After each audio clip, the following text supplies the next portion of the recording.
வணக்கம் மக்களே, நான் தான் அர்ஜுன். நீங்க பார்த்து கொண்டிருக்கிறது Arisi TV. Welcome to the dark pages.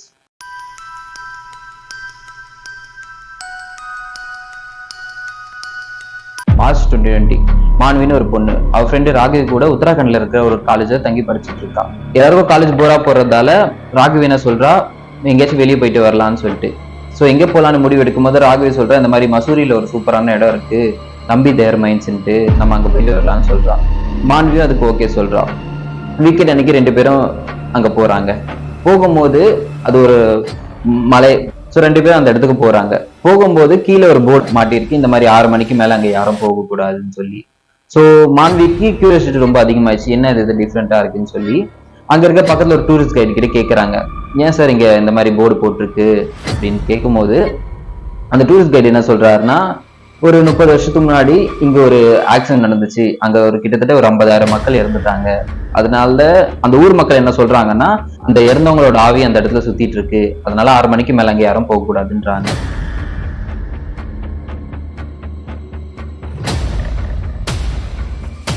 So 2 பேருக்கு இந்த கதை கேட்டதுக்கு அப்புறம் கண்டிப்பா அந்த இடத்துக்கு போகணும்னு முடிவு பண்ணிடுறாங்க. அதே மாதிரி அந்த இடத்துக்கு போயிட்டு போட்டோலாம் எடுக்கிறாங்க.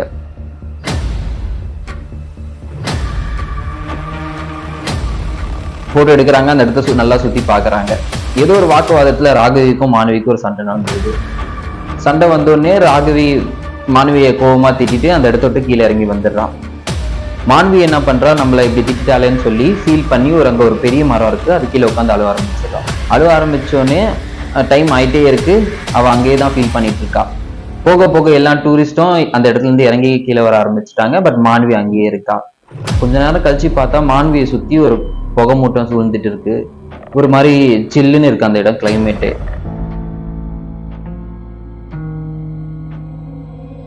மாணவி பாக்குறான், யாருமே இல்லை அப்படின்னு சொல்லிட்டு அந்த இடத்த விட்டு கீழே இறங்கி வந்துடுறா. கீழே இறங்கி வந்தோடனே ராகவி அவளுக்காக வெயிட் பண்ணிட்டு இருக்கா. அப்படியே 2 பேரும் சாரி கேட்டு அந்த இடத்த விட்டு போயிடுறாங்க, வீட்டுக்கு போயிடுறாங்க.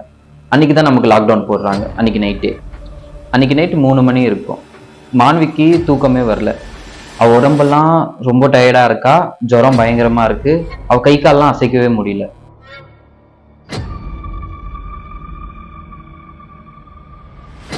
அவ கண்ணு 3 நாளே அந்த இடத்துல நடந்த விஷயம் தான் அவளுக்கு ஞாபகம் வருது.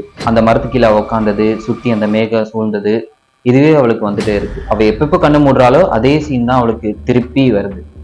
ஒரு வழியா 5 மணிக்கு அவளுக்கு தூக்கம் வந்துருது. தூங்கி ஒரு அடுத்த நாள் காலைல 11 மணிக்கு எழுந்திரிக்கிறான். 11 மணிக்கு எஞ்சி ஓகே ஹாஸ்பிட்டல் போகலான்னு நினைக்கும் போது அவ உடம்பெல்லாம் ஒண்ணுமே இல்லை, ஜுரமும் இல்லை, அவ பர்ஃபெக்டா இருக்கா, ஃப்ரெஷ்ஷா இருக்கா. ஸோ அதே மாதிரி அன்னைக்கு நைட்டும் அவ தூங்க போறா. கரெக்டா ஒரு 3 மணிக்கு அவளுக்கு முழிப்பு வந்துருது. முழிப்பு வந்தோடனே அதே மாதிரி அவ உடம்பு டயர்டா இருக்கு, அவளுக்கு ஜுரமா இருக்கு. ஸோ அடுத்த நாள் எழுந்திரிக்கிறா, மறுபடியும் அந்த ஜுரம் போயிடுது. இதே மாதிரி அவளுக்கு டெய்லியும் நடக்குது. ஒரு நாள் அவ ஃப்ரெண்டு கிட்ட இந்த மாதிரி சொல்றா, ராகவி கிட்ட, இந்த மாதிரி நான் நைட்டு 3 மணிக்கு முழிக்கிறேன், எனக்கு வந்த கனவே திரும்பி திரும்பி வருது, ஜுரம் பயங்கரமா அடிக்குதுடின்ட்டு. சரி, ராகவி என்ன சொல்றா, ஓகே இன்னைக்கு நைட்டு நீ தூங்கும் போது அந்த மாதிரி ஜுரம் வந்தா உன்னை எழுப்பி விடுறேன் அப்படின்னு ராகவி சொல்றான். அதே மாதிரி அன்னைக்கு நைட்டு ராகவி எழுப்ப பாக்குறா, பட் மாணவி ஏந்திரிக்கவே இல்லை. ஸோ அதுக்கப்புறம் மாணவிக்கும் ஷாக்கா இருக்கு, என்னடா இது டிஃப்ரெண்டா இருக்கு இவளுக்கு அப்படின்னு சொல்லி. அப்படியே கொஞ்ச நாள் போகுது. ஒரு நாள் நைட்டு ஒரு 2:30 மணி இருக்கும். மாணவி தூங்கிட்டு இருக்கா. ராகவி சேர்ல உட்காந்துட்டு ஏதோ ஒண்ணு பண்ணிட்டு இருக்கா. அவ ஹாஸ்டல் தங்கி படிக்கிறதால கீழ் ஃப்ளோர்ல ஒரு பொண்ணு இருப்பா. அவ மேல இவங்க ரூம் டோரை திறந்து உள்ள ஏதோ தேடிட்டு இருக்கா.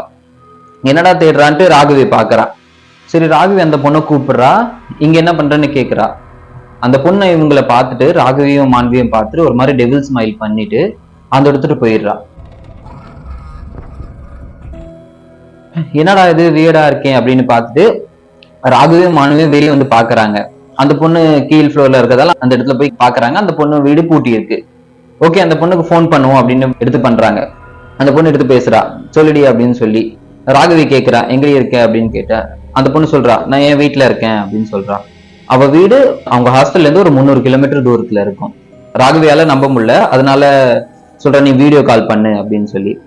அந்த பொண்ணு பண்றா, போன் பண்ணி அவங்க அம்மா அப்பாவை காமிக்கிறா, இங்க பாரு நான் வீட்டுல தான் இருக்கேன் அப்படின்னு சொல்லிட்டு.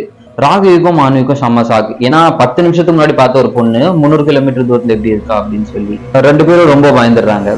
மான்வி வந்து அவங்க அப்பாவுக்கு ஃபோன் பண்ணி எல்லாத்தையும் சொல்லிடுறா, இது வரைக்கும் அவங்களுக்கு எல்லாம் நடந்தது. அவங்க அப்பா என்ன சொல்றாரு, நான் உங்களுக்கு உடனே பாஸ் போட்டு நீங்க திரும்பி இங்கேயே வந்துருங்க, நான் வந்து உங்களை கூட்டு போயிடுறேன் அப்படின்னு சொல்றாரு. ராகவி அவங்க அப்பா கிட்ட ஃபுல்லா டீட்டெயிலா சொல்றேன் இந்த மாதிரி நடந்துச்சுன்ட்டு. சரி, இதனால அவங்க அப்பா என்ன பண்றாரு, ஒரு சாமியாரை கூட்டு வர்றாரு. அந்த சாமியார் கிட்ட இவங்களுக்கு நடந்ததை பத்தி சொல்றாங்க. அந்த பொண்ணுகிட்டயே அந்த சாமியார் கேட்கிறாரு என்னமா நடந்துச்சுன்னு சொல்லி. 2 பேரும் சேர்ந்து ஃபுல் டீட்டெயில்ஸும் அந்த சாமியார் கிட்ட சொல்றாங்க. சாமியார் என்ன கேட்கறாங்கன்னா, இது ஃபுல்லாவே லம்பிதேயர் மைன்ஸ்ல தான் நடந்துச்சா அப்படின்னு சொல்லிட்டு. அந்த பொண்ணுங்களும் ஆமான்னு சொல்றாங்க. லம்பிதேயர் மைன்ஸ்ல வந்து நடந்ததை பத்தியும் சாமியார் வந்து முழுசா சொல்றாரு. இந்த மாதிரி 1990ல லம்பிதேயர் மைன்ஸ்ல ஒரு 50,000 மக்கள் வேலை செஞ்சுட்டு இருந்தாங்க. அதுவும் அந்த சுரங்கத்துல வேலை செஞ்சுட்டு இருக்கும் போது சரியான எக்யூப்மெண்ட்ஸ் இல்லாம, சரியான ப்ராப்பரான கைடன்ஸ் இல்லாம மலை சரிவுனால அங்க இறந்துட்டாங்க.